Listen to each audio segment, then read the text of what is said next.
नमस्कार दोस्तों, मैं हूं आपका दोस्त कर्मी सिंह धनखड़। दोस्तों, आज बात करेंगे इंडिया की। इंडिया यानी भारत, उसकी नहीं। एक विपक्षी पार्टियों ने भी एक अपने गठबंधन का नाम रखा हुआ है इंडिया, उसकी बात करेंगे। और इनके इंडिया की जो फुल फॉर्म है, ये अलग अलग शब्द हैं, INDIA। ये इकट्ठा इंडिया नहीं, इन्होंने नाम इसको दिया और ये है Indian national developmental inclusive alliance. कितना शानदार नाम है। इंडियन राष्ट्रीयता भी है, नेशनलिटी भी है और डेवलपमेंट की भी बात है, वो भी इंक्लूसिव अलायंस की बात है कि हम इकट्ठे रहेंगे, जुड़े। लेकिन दोस्तों, इस इंडिया अलायंस, मैं अभी तक इसको इंडिया अलायंस ही कहता आया, लेकिन जैसा कि मोदी जी कहते इंडी अलायंस, मैं आज के बाद इसको इंडी अलायंस ही कहूंगा मैं, क्योंकि इंडिया की पवित्रता इन्होंने खत्म कर दी है। ये नाम इनका नहीं होना चाहिए।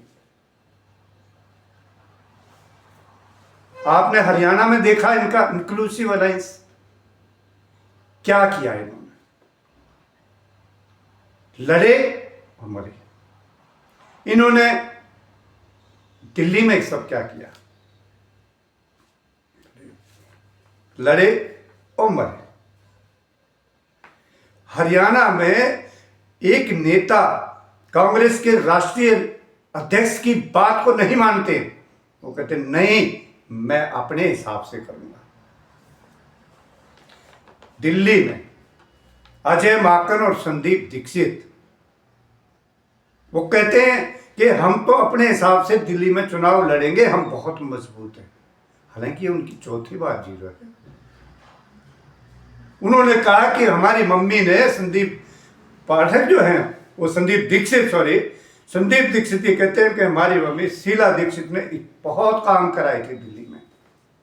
और शीला जी की ये भी हकीकत है कि शीला दीक्षित ने जो काम कराए थे, उनकी झलक संदीप दीक्षित की 4000 वोटों में नजर आती है। मैं उस मसले पर नहीं जा रहा हूं अभी, लेकिन मैं ये कहना चाहता हूं कि राहुल गांधी जो इस पार्टी के राष्ट्रीय अध्यक्ष हैं,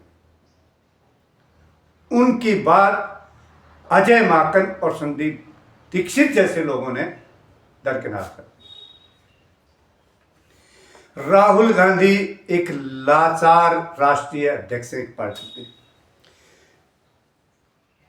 क्या अलायंस है ये, कौन बताएगा? क्या राहुल गांधी बताएंगे या दूसरी पार्टियां मिलकर बताएंगे ये अलायंस है क्या? इस गठबंधन का अभी तक कितना अलायंस हुआ, ये बताना सबसे बड़ी पार्टी कांग्रेस की जिम्मेवारी है। लड़ो और लड़ो, उमर अब्दुल्ला जी ने कहा है, लड़ो और लड़ो, और बटोगे तो कटोगे। ये बात आज से नहीं, कई दिन से बोली जा रही है, काफी महीनों सालों से बोली जा रही है लगातार। मोदी जी ने भी कई बार बोली है, योगी जी ने भी बोली। हरियाणा चुनाव से ये शुरुआत हुई थी, कई महीने हो गए इस बात को, और बार बार योगी जी ने, मैं सलाम करता हूं योगी जी को वास्तव में, कि इनको चेताया। ये योगी जी ने अपनी बीजेपी RSS के नहीं बोली है ये कि बटोगे तो कटोगे, नहीं, बिल्कुल नहीं। योगी जी ने ये बात इंडी अलायंस के लिए बोली है कि समझ जाओ, बटोगे तो कटोगे। आप हरियाणा में बटे तो कटे, आप दिल्ली में बटे तो कटे। उसके बावजूद आप लोगों को समझ में नहीं आता है। तो ये हाल आपका गठबंधन का है। दूसरी बात, मैं राहुल गांधी से पूछना चाहूंगा कि इसमें डेवलपमेंट शब्द जो आया है, इंडियन नेशनल डेवलपमेंट, ये डेवलपमेंट जो है इस गठबंधन की कितनी आज तक हुई, इसकी कितनी राष्ट्रीय स्तर पर मीटिंग हुई, और इसमें क्या अभी तक डेवलपमेंट हुई? ये जिम्मेवारी सबसे बड़ी पार्टी के ऊपर, जो अलायंस की सबसे बड़ी पार्टी थी, उसके ऊपर डाली गई थी। कहां खड़ी है सबसे बड़ी पार्टी, और क्या उसने आज तक जिम्मेवारी निभाई? फिर बात आ गई नेशनल की। आपने एक पार्टी, अपना तो नुकसान किया ही किया है। मैं स्पेशली कांग्रेस को ही बोल रहा हूं अभी, क्योंकि ये शुरुआत गठबंधन तोड़ने की कांग्रेस ने ही की थी। कांग्रेस ने अपना नुकसान तो किया ही किया है, आपने अपने कार्यकर्ताओं का भी नुकसान किया है, और सच मानो तो इस देश के जनमानस का आपने नुकसान किया है। बहुत आशाएं थी, मैं ये दिल से कह रहा हूं, सच्चाई, हम ग्राउंड पर रहते हैं लोग। जिस दिन ये इंडिया गठबंधन बना था, इस देश की आधी से ज्यादा आबादी बहुत खुश थी कि शायद विपक्ष उभरेगा, और आपने इस विपक्ष को कमजोर करके इस देश को की जनता को लाचार बना दिया है कि जो है देश विरोधी लोग यहाँ शासन करते रहेंगे और कोई बोलने वाला नहीं, वो जैसे मर्जी चाहेंगे वैसे करते रहेंगे। आपने देश का बहुत बड़ा नुकसान किया है। ये आपका नेशनल शब्द जो इसमें आया हुआ है, इंडियन नेशनल, आपने नेशनलिटी, आपने देशद्रोहियों जैसा काम किया। आप लोगों ने देश की भावनाओं को ठेस पहुंचाया।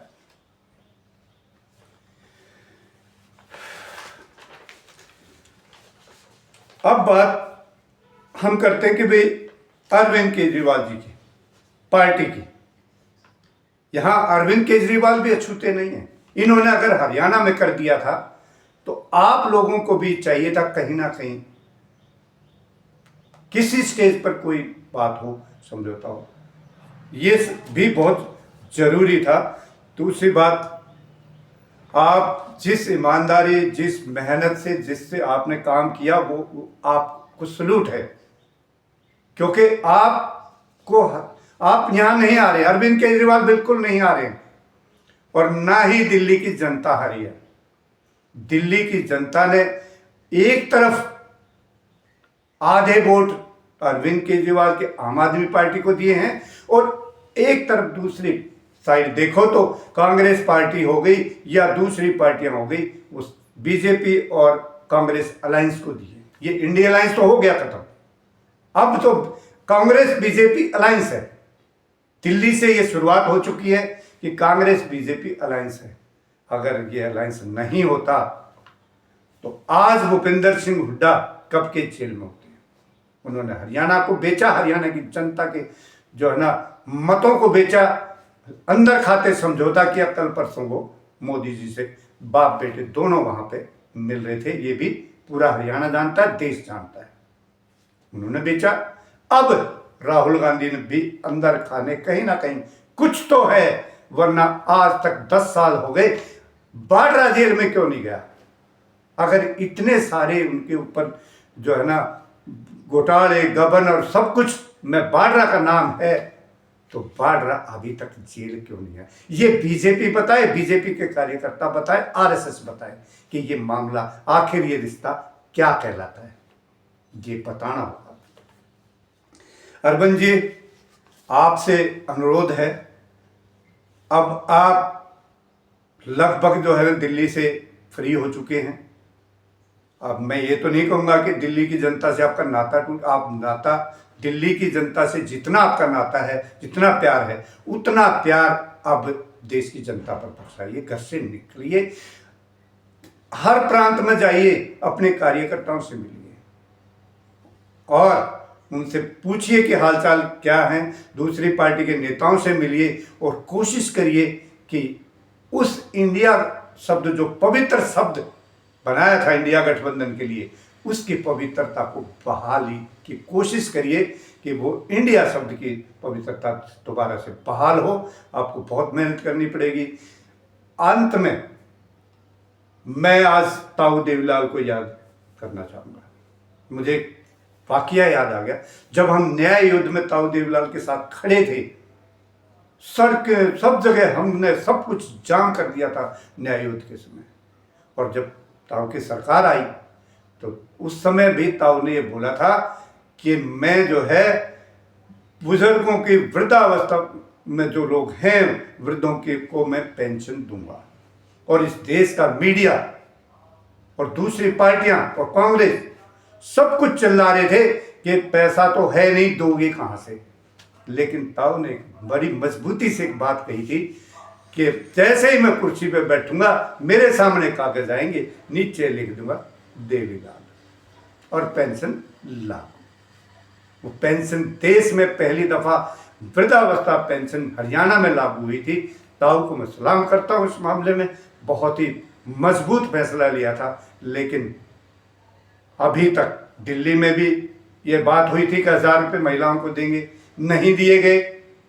इस तरह के ढुलमुल फैसले, इस तरह के लुभावने वायदे मत कीजिए। और लगभग 2-2.5 साल हो गए। भगवंत मान जी, मैं आपसे भी विनती, करबद्ध विनती करता हूं कि आप जो है ये तुरंत लागू कर दीजिए, जो आपने महिलाओं की पेंशन की जो बात की थी वो तुरंत लागू कर दीजिए। मेरी आपसे करबद्ध विनती है, वरना आपकी पार्टी और अगली बार आपकी सरकार यहां नहीं बचेगी। ये जनता झूठे वादों पर नहीं वोट करती है। झूठी बात करोगे कोई फायदा नहीं, बात उतनी करिए जितनी जायज है। कई इस इलेक्शन के दौरान भी कई कच्ची बातें बोली गई, मैं उनका यहाँ जिक्र नहीं करना चाहता। कभी मौका मिलेगा, सही प्लेटफॉर्म होगा, मैं जरूर बोलूँगा। तो मेरी आप सभी से विनती है, खास करके नेताओं से, कि जितना हो सके अपने कार्यकर्ताओं तक पहुंचिए, क्योंकि पंजाब के अंदर लोकसभा चुनाव के अंदर भी ये बात आई थी कि कार्यकर्ताओं की अनदेखी हो रही है, विधायकों तक की अनदेखी हो रही है।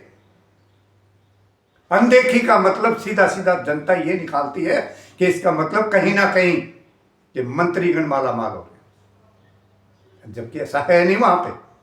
तो भगवंत मान जी, मैं एक बार फिर आपसे विनती करता हूँ, आप अपने मंत्रियों को संभालिए और कोशिश करिए कि एक साधारण कार्यकर्ता तक पहुँचा, आपकी पहुँच हो, आप तक वो पहुँच सकें, अपनी बात कर सकें। इन्हीं शब्दों के साथ मैं आप सभी से विनती, मैं इजाज़त चाहूँगा और अपनी वाणी को दूंगा विराम। जय हिंद साथियों, जय भारत।